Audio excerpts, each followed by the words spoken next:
ಬೆಂಗಳೂರಿನಲ್ಲಿ ಆಟೋ ಹೆಸರಲ್ಲಿ ಭಾರಿ ಗೋಲ್ಮಾಲ್. ಆಟೋ ಚಾಲಕರಿಗೆ ಆಗ್ತಿದೆ ಮಹಾ ವಂಚನೆ.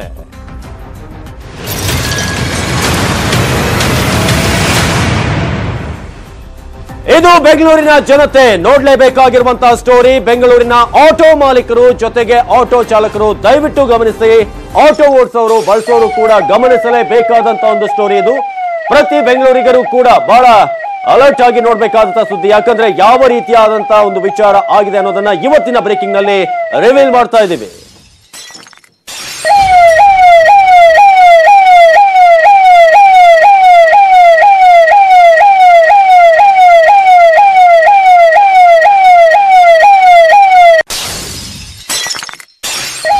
ಬೆಂಗಳೂರಿಗರು ನೋಡ್ಲೇಬೇಕಾದಂತಹ ಸ್ಟೋರಿ ಇದು. ಬೆಂಗಳೂರಿನ ಆಟೋ ಮಾಲೀಕರು ಚಾಲಕರೇ ದಯವಿಟ್ಟು ಗಮನಿಸಿ. ಆಟೋ ಓಡಿಸೋರು ಬಳಸೋರು ಇದನ್ನ ಗಮನಿಸಲೇಬೇಕು. ಯಾಕಂತ ಹೇಳಿದ್ರೆ ಆಟೋ ವಿಚಾರದಲ್ಲಿ ಬೆಂಗಳೂರಿನಲ್ಲಿ ಬಹಳ ದೊಡ್ಡ ಭಾರಿ ಗೋಲ್ಮಾಲ್ ಆಗಿದೆ. ಅದೇ ರೀತಿಯಾಗಿ ಆಟೋ ಚಾಲಕರಿಗೆ ಮಹಾ ವಂಚನೆ ಆಗಿದೆ. ಆಟೋ ಮಾಲೀಕರು ಕೂಡ ಈಗ ಅವರಿಗೆ ಕಾದಿದೆ ಸಂಕಷ್ಟ. ಬೆಂಗಳೂರಿನಲ್ಲಿರುವಂತಹ ಆಟೋಗಳ ಸಂಖ್ಯೆ ನಿಮ್ಗೆ ಗೊತ್ತಿರುವಂತದ್ದೇ. ಆ ಹೆಸರಲ್ಲಿ ಭಾರಿ ಗೋಲ್ಮಾಲ್ ಒಂದು ಆಗಿದೆ. ಆಟೋ ಚಾಲಕರಿಗೆ ಮಹಾ ವಂಚನೆ ಆಗ್ತಾ ಇದೆ. ಆಟೋ ಮಾಲೀಕರಿಗೂ ಕೂಡ ಸಂಕಷ್ಟ ಕಾದಿದೆ. ಹಾಗಾದ್ರೆ ಆಟೋ ಚಾಲಕರಿಗೆ ಆಗಿರುವಂತಹ ವಂಚನೆ ಯಾವುದು? ಈ ಗೋಲ್ಮಾಲ್ ಏನು? ಬಹಳ ಬೃಹತ್ ಆದಂತಹ ಗೋಲ್ಮಾಲ್ ಇದು. ಸಣ್ಣ ಪುಟ್ಟ ಗೋಲ್ಮಾಲ್ ಅಂತೂ ಖಂಡಿತ ಅಲ್ಲ. ಆಟೋ ಮಾಲೀಕರಿಗೆ ಕಾದಿದೆ ದೊಡ್ಡ ಸಂಕಷ್ಟ. ಅದೇ ರೀತಿಯಾಗಿ ಆಟೋ ಚಾಲಕರಿಗೂ ಕೂಡ ಬಹಳ ವಂಚನೆ ಆಗ್ತಿದೆ. ಆಟೋ ಸಂಘಟನೆಗಳೇ ದಯವಿಟ್ಟು ಇತ್ತ ಗಮನಿಸಿ. ಆಟೋಗಳನ್ನೇ ಬಂಡವಾಳ ಮಾಡಿಕೊಂಡು ವಂಚನೆ ಆಗ್ತಿದೆ. ಹಿತವನ್ನ ಕಾಪಾಡುವವರು ಯಾರಿದ್ದಾರೆ ಅವರಿಂದಲೇ ಮಹಾ ಮೋಸ ಆಗ್ತಿರೋದಿದು.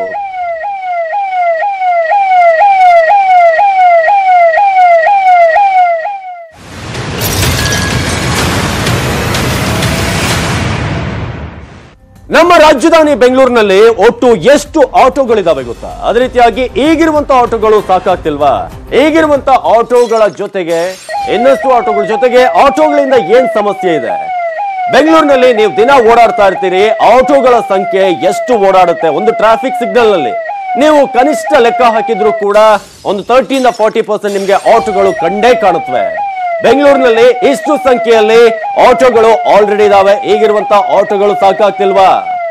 ಈಗಿರುವಂತಹ ಆಟೋಗಳಿಂದ ಏನು ಸಮಸ್ಯೆ ಇದೆ? ರಿಕ್ಷಾಗಳಿಂದ ಏನ್ ಸಮಸ್ಯೆ ಇದೆ?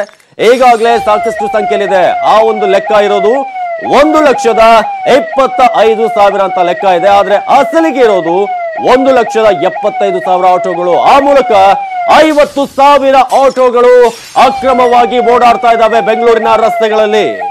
ಬೆಂಗಳೂರಿನಲ್ಲಿ ಅಸಲಿಗೆ ಲೆಕ್ಕಕ್ಕಿರೋದಂತ ಇರೋದು 1,25,000. ಆದ್ರೆ ರೋಡ್ ಮೇಲೆ ಓಡಾಡ್ತಿರುವಂತಹ ಆಟೋಗಳ ಸಂಖ್ಯೆ 50,000. ಆಟೋ ಚಾಲಕರು ಮಾಲೀಕರು ದಯವಿಟ್ಟು ಇದನ್ನ ಗಮನಿಸಿ. ಸಂಘಟನೆಯವರು ಕೂಡ ಇದನ್ನ ಗಮನಿಸಲೇಬೇಕು. ಯಾಕಂದ್ರೆ ಈಗಿರುವಂತಹ ಆಟೋಗಳಿಗೆ ಬಾಡಿಗೆ ಸಿಗ್ತಾ ಇಲ್ಲ. ಪಾಪ ಒದ್ದಾಡ್ತಾ ಇರ್ತಾರೆ. ಬೆಳಗ್ಗೆಯಿಂದ ರಾತ್ರಿವರೆಗೂ ಅವರು ಬಾಡಿಗೆಯನ್ನು ಮಾಡಿದ್ರು ಕೂಡ ಅವರಿಗೆ ಸಮರ್ಪಕವಾಗಿ ಸಿಗೋದಿಲ್ಲ. ಆದ್ರೆ ಈಗಾಗಲೇ ಹೆಚ್ಚಾಗಿದ್ದಾವೆ ಆಟೋ ರಿಕ್ಷಾಗಳು. ಆದ್ರೆ ಹೆಚ್ಚುವರಿಯಾಗಿ 50,000 ಆಟೋಗಳಿಗೆ ಅವಕಾಶವನ್ನು ಕಲ್ಪಿಸಿರೋದು. ನಗರದಲ್ಲಿ ಎಲ್ಲಿ ನೋಡಿದ್ರು ಕೂಡ ಆಟೋಗಳನ್ನೇ ನೀವು ಕಾಣ್ತಾ ಇದ್ದೀರಿ.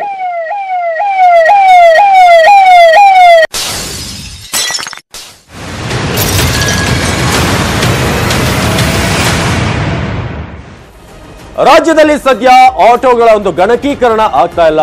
ಒಂದೇ ಪರ್ಮಿಟ್ ಮೇಲೆ 10 ಆಟೋಗಳು ಓಡಾಡ್ತವೆ. ಇಲ್ಲಿ ಪರ್ಮಿಟ್ಗಳ ಗಣಕೀಕರಣಕ್ಕೆ ಇಲಾಖೆ ಹಿಂದೇಟು ಆಗ್ತಿರೋದು ಯಾಕೆ ಆಗ್ತಿದೆ? ಅಕ್ರಮ ಆಟೋಗಳ ಗಣಕೀಕರಣ ಆಗ್ತಾ ಇಲ್ಲ. ಒಂದೇ ಒಂದು ಪರ್ಮಿಟ್ ಸಾಕು. ಅವರು 10 ಆಟೋಗಳನ್ನ ಒಂದು ಪರ್ಮಿಟ್ ಮೇಲೆ ಓಡಾಡ್ತಿದ್ದಾರೆ.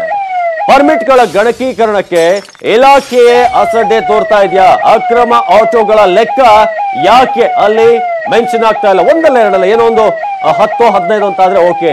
50,000 ಆಟೋಗಳು ವಿತೌಟ್ ಪರ್ಮಿಟ್ ಓಡಾಡ್ತಿದ್ದೇವೆ. ಅಂದ್ರೆ ಪರ್ಮಿಟ್ ಅಂದ್ರೆ ಒಂದೇ ಪರ್ಮಿಟ್ ನಲ್ಲಿ 10ಕ್ಕೂ ಹೆಚ್ಚು ಆಟೋಗಳು ಓಡ್ತಿರೋದು. ಗಣಕೀಕರಣ ಮಾಡದೇ ಇದ್ರೆ, ಅಕ್ರಮಕ್ಕೆ ಬ್ರೇಕ್ ಹಾಕಿದ್ರೆ ಅಧಿಕಾರಿಗಳಿಗೆ ನಷ್ಟ ಆಗುತ್ತಾ? ಅಕ್ರಮ ಆಟೋಗಳಿದ್ರೆ ಕೈ ತುಂಬಾ ಕಾಸು ಸಿಗುತ್ತಾ ಇಲ್ಲಿ? ಅದಕ್ಕೋಸ್ಕರ ಸುಮ್ಮನೆ ಇದ್ದಾರೆ. 50,000 ಆಟೋಗಳು ಓಡಾಡ್ತಿದಾವೆ. ಆದ್ರೂ ಕೂಡ ಇದು ಗಮನಕ್ಕೆ ಬಂದಿಲ್ವಾ? ಅಕ್ರಮಕ್ಕೆ ಬ್ರೇಕ್ ಹಾಕ್ತಾ ಇದ್ರೆ ಅಧಿಕಾರಿಗಳಿಗೆ ನಷ್ಟ ಆಗುತ್ತಾ? ಅಕ್ರಮ ಆಟೋಗಳಿದ್ರೆ ಕೈ ತುಂಬಾ ಕಾಸು ಸಿಗುತ್ತಾ ಅನ್ನೋದು ಪ್ರಶ್ನೆ. ಇದು ಸಾರಿಗೆ ಇಲಾಖೆಯಲ್ಲಿ ಭಾರಿ ಗೋಲ್ಮಾಲ್ ಆಗಿರುವಂತಹ ಒಂದು ಶಂಕೆಯನ್ನ ಮೂಡಿಸ್ತಾ ಇದೆ. ಅಗತ್ಯಕ್ಕಿಂತ ಹೆಚ್ಚು ಆಟೋಗಳಿಗೆ ಇಲಾಖೆಯಿಂದಲೇ ಮಾಹಿತಿ ಸಿಗ್ತಾ ಇರೋದು. ಒಂದು ಪರ್ಮಿಷನ್ ಸಿಕ್ಕಿರುವಂತದ್ದು. ಆಟೋ ಚಾಲಕರ ಅನ್ನಕ್ಕೆ ಕನ್ನ ಹಾಕುವಂತ ಕೆಲಸವನ್ನ ಮಾಡ್ತಿದ್ದಾರೆ. ಸಾರಿಗೆ ಇಲಾಖೆಯಲ್ಲಿ ಭಾರಿ ಗೋಲ್ಮಾಲ್ ಆಗಿರುವಂತಹ ವಿಚಾರ ಇದು. ಅಗತ್ಯಕ್ಕಿಂತ ಹೆಚ್ಚಿನ ಆಟೋಗಳಿಗೆ ಇಲಾಖೆಯಿಂದಲೇ ಮಾಹಿತಿ ಸಿಗ್ತಾ ಇದೆ, ಅಂದ್ರೆ ಅನುಮತಿ ಸಿಗ್ತಾ ಇದೆ. ಆಟೋ ಚಾಲಕರ ಅನ್ನಕ್ಕೆ ಅಧಿಕಾರಿಗಳಿಂದ ಕನ್ನ ಹಾಕಲಾಗ್ತಾ ಇದೆ. ಯಾಕಂದ್ರೆ ಒಬ್ಬ ಬಹಳ ನಿಯತ್ತಿಂದ ಒಂದು ಲೋನ್ ಮಾಡಿ ಬ್ಯಾಂಕ್ಗಳಲ್ಲಿ ಅದರ ಕಂತುಗಳನ್ನ ಕಷ್ಟಪಟ್ಟು ಕಟ್ತಾ ಅವರು ಆಟೋವನ್ನ ಬಾಡಿಗೆ ಓಡಿಸ್ತಾ ಇರ್ತಾರೆ. ಬೆಳಗ್ಗೆ 5 ಗಂಟೆಗೆ ಇದ್ರೆ ರಾತ್ರಿ 11 ಗಂಟೆವರೆಗೆ ಕೆಲವರು ಓಡಾಡ್ತಾರೆ. ಅಂತವರ ಹೊಟ್ಟೆಗೆ ಕನ್ನ ಹಾಕುವಂತ ಕೆಲಸವನ್ನ ಈ ಅಧಿಕಾರಿಗಳೇ ಮಾಡ್ತಾ ಇದ್ದಾರೆ.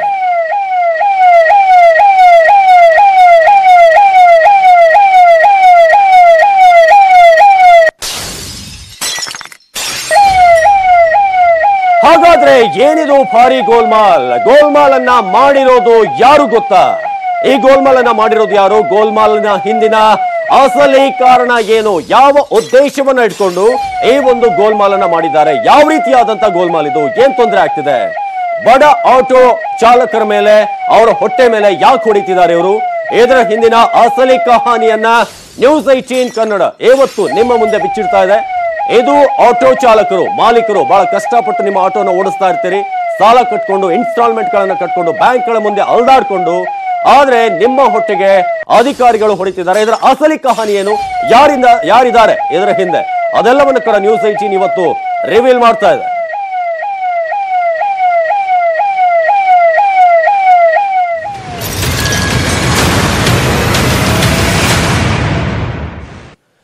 ಈ ಗೋಲ್ಮಾಲ್ ಹಿಂದೆ ಪ್ರಭಾವಿ ನಾಯಕನ ಕೈವಾಡ ಕೇಳಿ ಬರ್ತಾ ಇದೆ. ಗೋಲ್ಮಾಲ್ ನಲ್ಲಿ ನೇರವಾಗಿ ಭಾಗಿಯಾಗಿರುವಂತಹ ಆರೋಪ. ಆ ನಾಯಕ ಯಾರು? ಅವರು ಮಾಡಿದ್ದೇನು? ಅದನ್ನ ಈಗ ತಿಳಿಸುವಂತ ಟೈಮ್ ಬಂದಿದೆ. ಈ ಒಂದು ಗೋಲ್ಮಾಲ್ ನ ಹಿಂದೆ ಒಬ್ಬ ಪ್ರಭಾವಿ ನಾಯಕನ ಕೈವಾಡ ಇದೆ. ನೇರವಾಗಿ ಆತನೇ ಅಲ್ಲಿ ಭಾಗಿಯಾಗಿರುವಂತಹ ಚಾನ್ಸಸ್ ಇದೆ. ಆ ನಾಯಕ ಯಾರು? ಅವರು ಮಾಡಿದ್ದೇನು? ಅವರಿಂದ ಈ ಗೋಲ್ಮಾಲ್ಗೆ ಹೇಗೆ ಒಂದ್ ರೀತಿಯಾಗಿ ಸಪೋರ್ಟ್ ಸಿಕ್ತು? ಗೋಲ್ಮಾಲ್ ಹಿಂದೆ ಪ್ರಭಾವಿ ನಾಯಕನ ಕೈವಾಡ ಕೇಳಿ ಬರ್ತಾ ಇದೆ. ಗೋಲ್ಮಾಲ್ ನಲ್ಲಿ ನೇರವಾಗಿ ಭಾಗಿಯಾಗಿರುವಂತ ಆರೋಪ ಕೂಡ ಇದೆ. ಹಾಗಾದ್ರೆ ನಿಮ್ಗೆ ಈ ಪ್ರಶ್ನೆ ಕಾಡ್ತಾ ಇರ್ಬೋದು, ಆ ನಾಯಕ ಯಾರು? ಯಾವ ರೀತಿಯಾಗಿ ಅವರು ಈ ಒಂದು ಗೋಲ್ಮಾಲ್ಗೆ ಒಂದ್ ರೀತಿಯಾಗಿ ಪೂರಕವಾಗಿ ಕೆಲಸ ಮಾಡಿದ್ರು ಅಂತ ಗೋಲ್ಮಾಲ್ ನಲ್ಲಿ ನೇರವಾಗಿ ಭಾಗಿಯಾಗಿರುವಂತ ಆರೋಪ ಕೂಡ ಕೇಳಿ ಬರ್ತಾ ಇದೆ.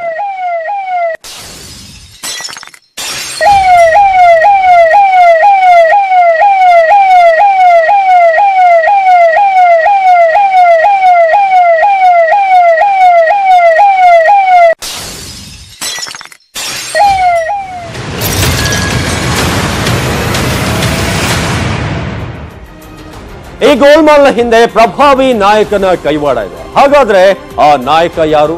ಅವರು ಮಾಡಿದ್ದೇನು? ಎಲ್ಲಿದನು?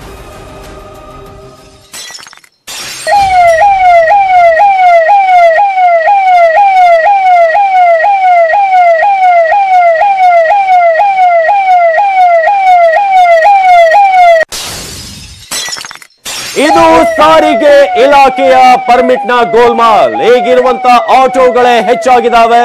ಮತ್ತೆ ಹೊಸದಾಗಿ ಆಟೋ ಪರ್ಮಿಟ್ ಅನ್ನ ಕೊಡಲಾಗಿದೆ. 1,25,000 ಆಟೋಗಳು ಆಲ್ರೆಡಿ ಓಡಾಡ್ತಾ ಇದ್ವು. ಸಾರಿಗೆ ಇಲಾಖೆ ಹೊಸದಾಗಿ ಆಟೋಗಳಿಗೆ ಪರ್ಮಿಷನ್ ಅನ್ನ ಕೊಡ್ತು. ಆ ಮೂಲಕ ಹೊಸದಾಗಿ ಏನು ಆಟೋ ಪರ್ಮಿಟ್ ಅನ್ನ ಕೊಡಲಾಯಿತು, ಅದರ ಮೂಲಕ ಹೆಚ್ಚುವರಿಯಾಗಿ ಒಟ್ಟು 30,000 ಆಟೋಗಳಿಗೆ ಪರ್ಮಿಟ್ ಅನ್ನ ಕೊಡಲಾಗಿದೆ. ಹೊಸದಾಗಿ ಆಟೋ ಪರ್ಮಿಟ್ ಇಂದ ಚಾಲಕರ ಅನ್ನಕ್ಕೆ ಕನ್ನ ಬೀಳ್ತಾ ಇದೆ. ಈ ಪರ್ಮಿಟ್ ಹಿಂದಿನ ಅಸಲಿ ಕಹಾನಿ ಏನು? ಯಾಕೆ 30,000 ಹೊಸ ಆಟೋಗಳಿಗೆ ಆಟೋ ಪರ್ಮಿಟ್ ಅನ್ನ ಕೊಡ್ಲಾಯ್ತು? ಇದು ನಿಜಕ್ಕೂ ಇಂಟ್ರೆಸ್ಟಿಂಗ್. ಹೊಸದಾಗಿ ಯಾಕೆ ಪರ್ಮಿಟ್ ಅನ್ನ ಕೊಡ್ತಾರೆ? ಆಲ್ರೆಡಿ 1.25 ಲಕ್ಷ ಆಟೋಗಳು ಓಡಾಡ್ತಿದ್ದಾವೆ. ಬಹಳಷ್ಟು ಜನರಿಗೆ ಈಗಲೇ ಬಾಡಿಗೆ ಸಿಗ್ತಿಲ್ಲ. ಯಾಕಂದ್ರೆ ಬಹಳ ಬೇರೆ ಬೇರೆ ಆಪ್ಷನ್ಗಳು ಬಂದಿದ್ದಾವೆ. ಓಲಾ, ಉಬರ್ ಅಂತದ್ದು ಕೂಡ ಬರ್ತಾ ಇದಾವೆ. ಅದ್ರ ನಡುವೆ ಆಟೋಗಳ ಒಂದು ರೀತಿಯಾಗಿ ಉಳಿಯೋದು ಬಹಳ ಕಷ್ಟ ಆಗಿದೆ. ಅವರೇ ಹೇಳ್ತಾ ಇರ್ತಾರೆ, ಬಹಳಷ್ಟು ಚಾಲಕರು ಹೇಳ್ತಾ ಇರ್ತಾರೆ. ನ್ಯೂಸ್ 18 ನಲ್ಲಿ ಮೆಗಾ ಎಕ್ಸ್ಕ್ಲೂಸಿವ್ ಮಾಹಿತಿಯನ್ನ ನಿಮ್ಮ ಮುಂದೆ ನಾವಿಡ್ತಾ ಇದ್ದೀವಿ. ಪರ್ಮಿಟ್ಗೆ ಅನುಮತಿಯನ್ನ ಕೊಟ್ಟಿದ್ದು ಯಾರು, ಯಾಕೆ, ಎಲ್ಲಿ, ಯಾವ ಸಮಯದಲ್ಲಿ, ಅನುಮತಿ ಕೊಡುವಂತ ಹಿಂದಿನ ಅಸಲಿಯತ್ತು ಏನು? ನ್ಯೂಸ್ 18 ಕನ್ನಡದಲ್ಲಿ ಮೆಗಾ ಎಕ್ಸ್ಕ್ಲೂಸಿವ್ ಮಾಹಿತಿಯನ್ನ ಈಗ ನಾವು ಬಹಿರಂಗ ಮಾಡ್ತಾ ಇದ್ದೀವಿ.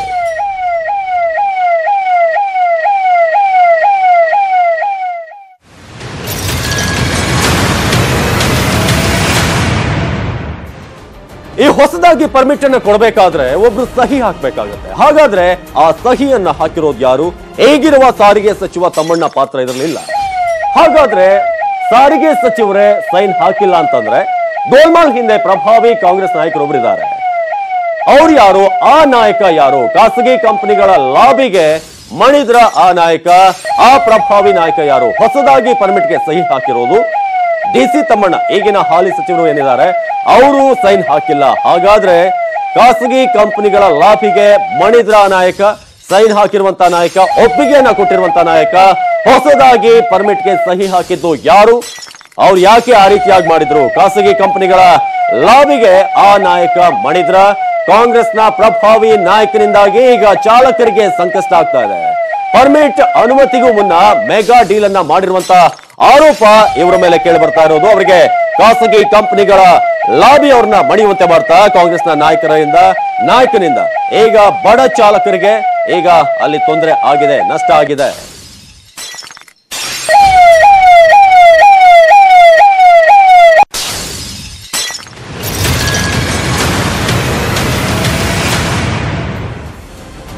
ಎಸ್, ಆ ನಾಯಕ ಈಗಿನ ಟ್ರಾನ್ಸ್ಪೋರ್ಟ್ ಮಿನಿಸ್ಟರ್ ಖಂಡಿತ ಅಲ್ಲ, ಪ್ರಭಾವಿ ಕಾಂಗ್ರೆಸ್ನ ನಾಯಕ. ಅವರ ಮೇಲೆ ಈಗಾಗಲೇ ಗಂಭೀರ ಆರೋಪಗಳು ಕೇಳಿ ಬರ್ತಾ ಇದೆ. ಹಾಗಾದ್ರೆ ಆ ನಾಯಕ ಯಾರು? ಬನ್ನಿ ಹೇಳ್ತೀವಿ.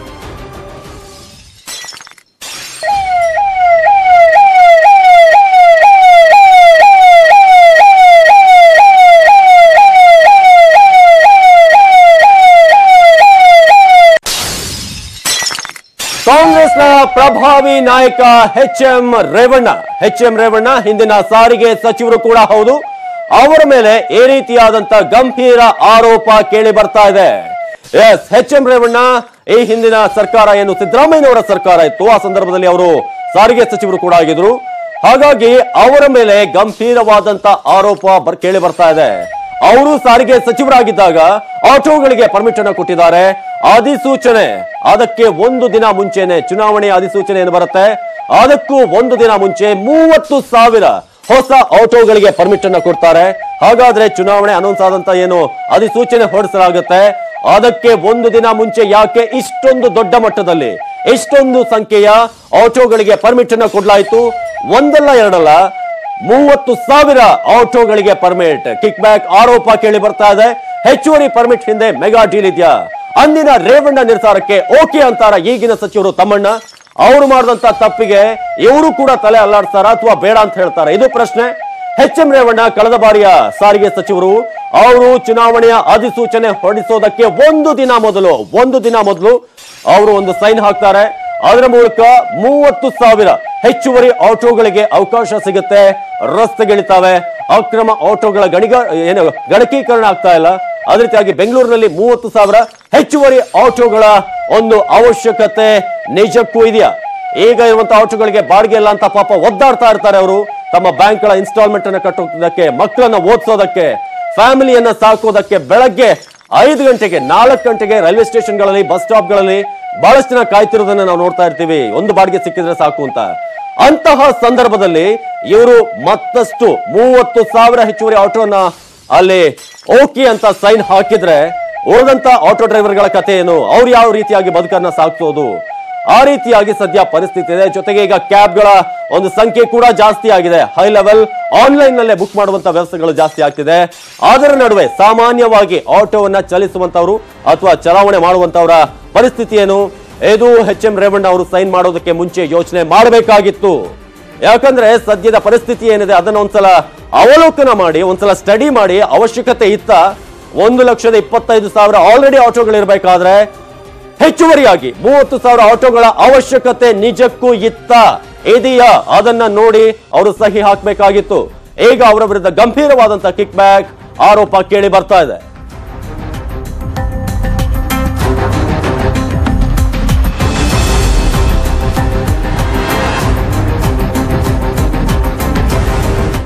ಇವತ್ತು ಆಟೋ ಪರ್ಮಿಟ್ ವಿಚಾರವಾಗಿ ಮೆಗಾ ಎಕ್ಸ್ಕ್ಲೂಸಿವ್ ಸುದ್ದಿಯನ್ನ ನ್ಯೂಸ್ 18 ನಿಮ್ಮ ಮುಂದೆ ಇಡ್ತಾ ಇತ್ತು. ಅದರ ಬಗ್ಗೆ ಹೆಚ್ಚಿನ ಮಾಹಿತಿಯನ್ನ ನೀಡ್ತಾರೆ ನಮ್ಮ ಪ್ರತಿನಿಧಿ ಲೋಕೇಶ್. ಬಹಳಷ್ಟು ಆಟೋ ಡ್ರೈವರ್ಗಳ ಕಥೆಯನ್ನ ನಾನು ಕೇಳಿದ್ದೀನಿ. ಬಹಳ ಕಷ್ಟಪಟ್ಟು ಅವರು ಆಟೋ ಜೀವನವನ್ನ ಸಾಗಿಸ್ತಾ ಇದ್ದಾರೆ. ಇಂಥ ಸಮಯದಲ್ಲಿ ಈ ರೀತಿಯಾಗಿ ಪರ್ಮಿಟ್ ಏನಾಯ್ತು, ಯಾವ ರೀತಿಯಾಗಿ ನಡೆದಿದ್ದು? ಎಸ್ ಅವಿನಾಶ್, ಖಂಡಿತ ಈ ಒಂದು ಆಟೋ ಪರ್ಮಿಟ್ ಅನ್ನೋದು ನಿಜಕ್ಕೂ ಒಂದು ಸ್ಕ್ಯಾಮ್ ಅಂತಾನೆ ಹೇಳ್ಬೋದು. ಯಾಕಂದ್ರೆ ಬೆಂಗಳೂರಲ್ಲಿ ಈಗ ಅಧಿಕೃತವಾಗಿ 1,25,000 ಆಟೋಗಳಿಗೆ ಮಾತ್ರನೇ ಅವಕಾಶ ನೀಡಬೇಕು ಅಂತಕ್ಕಂಥದ್ದು ಸಾರಿಗೆ ಇಲಾಖೆಯ ಒಂದು ಇಂಗಿತ ಕೂಡ ಆಗಿದೆ. ಅದರ ಜೊತೆಗೆ ಏನು ಹೆಚ್ಚುವರಿ ಆಟೋಗಳ ಅಗತ್ಯತೆ ಇಲ್ಲ. ಯಾಕಂದ್ರೆ ಈಗ ಅಗ್ರಿಗೇಟರ್ ಟ್ಯಾಕ್ಸಿ ಸರ್ವಿಸಸ್ ಬಂದಿದೆ, ಓಲಾ ಊಬರ್ಗಳಂತದ MNC ಕಂಪನಿಗಳು, ದೈತ್ಯ ಕಂಪನಿಗಳು ಬೆಂಗಳೂರಲ್ಲಿ ಈಗಾಗಲೇ ಲಗ್ಗೆ ಇಟ್ಟಿರೋದ್ರಿಂದ ಈಗ ಆಟೋಗಳಿಗೆ ಈಗಾಗಲೇ ಬಿಸ್ನೆಸ್ ಕಡಿಮೆ ಆಗಿದೆ ಅಂತಾನೆ ಹೇಳ್ಬೋದು. ಹಾಗಾಗಿ ಈ ಒಂದು 30,000 ಹೆಚ್ಚುವರಿ ಪರ್ಮಿಟ್ಗಳನ್ನು ಏನು ಕೊಡಬೇಕು ಅಂತ ಈಗ ಏನು HM ರೇವಣ್ಣ ಅವರು 2017 ಆದೇಶ ಹೊರಡಿಸಿದ್ದಾರೆ. ಈ ಒಂದು ನಿಟ್ಟಿನಲ್ಲಿ ಚುನಾವಣೆಗೂ ಮುಂಚಿತವಾಗಿ ಒಂದು ದಿನದಲ್ಲೇ ಈ ಒಂದು ಆದೇಶನ ಹೊರಡಿಸಿರ್ತಕ್ಕಂಥದ್ದು. ಅಂದ್ರೆ ಏನು ಮಾರ್ಚ್ 27ನೇ ತಾರೀಕು ಚುನಾವಣೆ ಏನು ವಿಧಾನಸಭಾ ಚುನಾವಣೆ ಘೋಷಣೆ ಆಗುತ್ತೆ, ಅದಕ್ಕೂ ಮುಂಚಿತವಾಗಿ ಒಂದು ದಿನದಲ್ಲಿ ಈ ಒಂದು ನೋಟಿಫಿಕೇಶನ್ ಕೂಡ ಹೊರಡಿಸ್ತಾರೆ. ಅಂದ್ರೆ ಯಾವುದೇ ಒಂದು ಫೈಲ್ ಒಂದು ನೋಟಿಫಿಕೇಶನ್ ಹೊರಡಿಸಬೇಕಾದ್ರೆ ಅಧಿಕೃತವಾಗಿ ಅದರ ಬಗ್ಗೆ ಮಾಹಿತಿಯನ್ನು ಪಡಿಬೇಕಾಗುತ್ತೆ. ಮಾಹಿತಿ ಪಡೆದು ರಿವ್ಯೂ ಮಾಡಬೇಕಾಗುತ್ತೆ. ರಿವ್ಯೂ ಮಾಡಿ ಮತ್ತೆ ಇಲಾಖೆ ಸಚಿವರಿಗೆ ಶಿಫಾರಸು ಮಾಡಬೇಕಾಗುತ್ತೆ. ತದನಂತರ ಸಚಿವರ ಒಂದು ಅನುಮತಿ ಪಡೆದ ನಂತರ ಅದನ್ನ ನೋಟಿಫೈ ಮಾಡುವಂತ ಒಂದು 15 ದಿನಗಳ ಒಂದು ಪ್ರೋಸೆಸ್ ಇರುತ್ತೆ. ಆದ್ರೆ ಈ ಯಾವುದೇ ಒಂದು ಪ್ರೋಸೆಸ್ ನ ಕೂಡ ಮಾಡದೆ ಏಕಾಏಕಿ ನೇರವಾಗಿ 26ನೇ ತಾರೀಕು ತೆಗೆದುಕೊಳ್ಳುವಂತ ನಿರ್ಣಯದಿಂದನೇ ಇವರು ಒಂದು 30,000 ಹೆಚ್ಚುವರಿ ಆಟೋಗಳಿಗೆ ಒಂದು ಪರ್ಮಿಟ್ ಅನ್ನು ಕೊಟ್ಟಿರ್ತಕ್ಕಂಥದ್ದು. ಈ ಒಂದು ಪರ್ಮಿಟ್ ಕೊಡುವ ಹಿಂದೆ ಈಗಾಗಲೇ ಏನು ಕಿಕ್ ಬ್ಯಾಕ್ ಪಡೆದಿರ್ತಕ್ಕಂಥ ಆರೋಪ ಕೂಡ ಕೇಳಿ ಬರ್ತಿದೆ. ಯಾಕಂದ್ರೆ ಈ ಒಂದು ಏನು ಹೆಚ್ಚುವರಿ ಆಟೋಗಳಿಗೆ ಏನು ಅನುಮತಿ ಕೊಟ್ಟಿದ್ದಾರೆ ಇದು ನಗರಕ್ಕೆ ಅಗತ್ಯತೆ ಇರಲಿಲ್ಲ.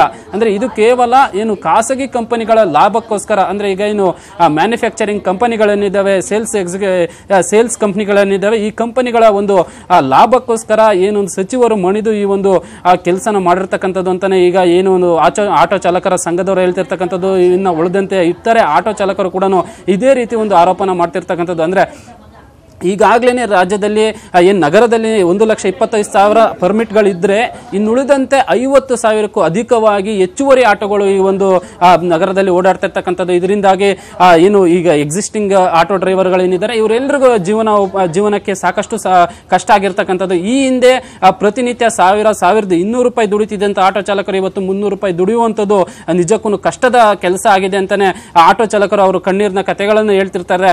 ಇನ್ನು ಇದರ ಜೊತೆಗೇನೆ ನೋಡೋದಾದ್ರೆ ಈ ಹೆಚ್ಚುವರಿ ಆಟೋಗಳಿಗೆ ಏನ್ ಪರ್ಮಿಟ್ ನ ಕೊಟ್ಟಿದ್ದಾರೆ ಈ ಎಲ್ಲಾ ಪರ್ಮಿಟ್ ಗಳು ಕೂಡ ಡ್ಯೂಪ್ಲಿಕೇಶನ್ ಆಗ್ತಾ ಹೋಗಿದೆ. ಅಂದ್ರೆ ಒಂದೇ ಒಂದು ಪರ್ಮಿಟ್ ಮೇಲೆ 3-4 ಗಾಡಿಗಳನ್ನ ರಿಜಿಸ್ಟರ್ ಮಾಡಿಕೊಳ್ಳತಕ್ಕಂತ ಅವಕಾಶನ ಕೂಡ ಕೊಟ್ಟಿದ್ದಾರೆ. ಹಾಗಾಗಿ 50,000ಕ್ಕೂ ಅಧಿಕವಾಗಿ ಏನು ಬೆಂಗಳೂರಿನಲ್ಲಿ ಏನು ಅನಧಿಕೃತ ಆಟೋಗಳು ಕೂಡ ಓಡಾಡ್ತಿರ್ತಕ್ಕಂಥದ್ದು, ನಕಲಿ ಪರ್ಮಿಟ್ ಗಳ ಹಾವಳಿ ಕೂಡ ಹೆಚ್ಚಾಗಿದೆ. ಇದೆಲ್ಲ ಕೂಡ ಕೇವಲ ಅಧಿಕಾರಿಗಳಿಗೆ ಲಾಭ ಮಾಡ್ತಿರ್ತಕ್ಕಂಥದ್ದು. ಅಂದ್ರೆ ಒಂದೇ ಒಂದು ಪರ್ಮಿಟ್ ನ ಇಟ್ಕೊಂಡು 2, 3, 4 ಆಟೋಗಳಿಗೆ ರಿಜಿಸ್ಟರ್ ಮಾಡಿದಂತ ಸಂದರ್ಭದಲ್ಲಿ ಇದರಿಂದ ಅಧಿಕಾರಿಗಳು ಸಾಕಷ್ಟು ಲಾಭ ಪಡೆದುಕೊಳ್ಳುವಂತಹ ಸಾಧ್ಯತೆಗಳು ಕೂಡ ಇದೆ. ಹಾಗಾಗಿ ಈ ಒಂದು ಏನು ಆಟೋ ಪರ್ಮಿಟ್ ಗಳನ್ನು ಗಣಕೀಕರಣ ಮಾಡಲು ಕೂಡ ಈ ಸಾರಿಗೆ ಇಲಾಖೆ ಮುಂದಾಗ್ತಿಲ್ಲ.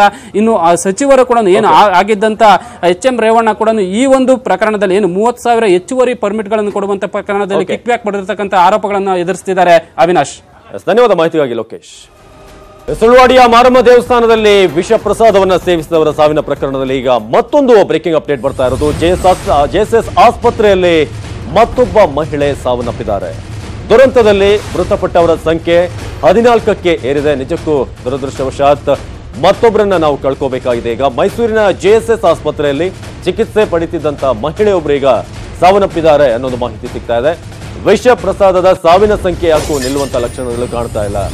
37 ವರ್ಷದ ಮೈಲಿಬಾಯಿ ಈಗ ಚಿಕಿತ್ಸೆ ಫಲಕಾರಿಯಾಗದೆ ಸಾವನ್ನಪ್ಪಿದ್ದಾರೆ ಅನ್ನೋದು ಮಾಹಿತಿ ಸಿಗ್ತಾ ಇರೋದು.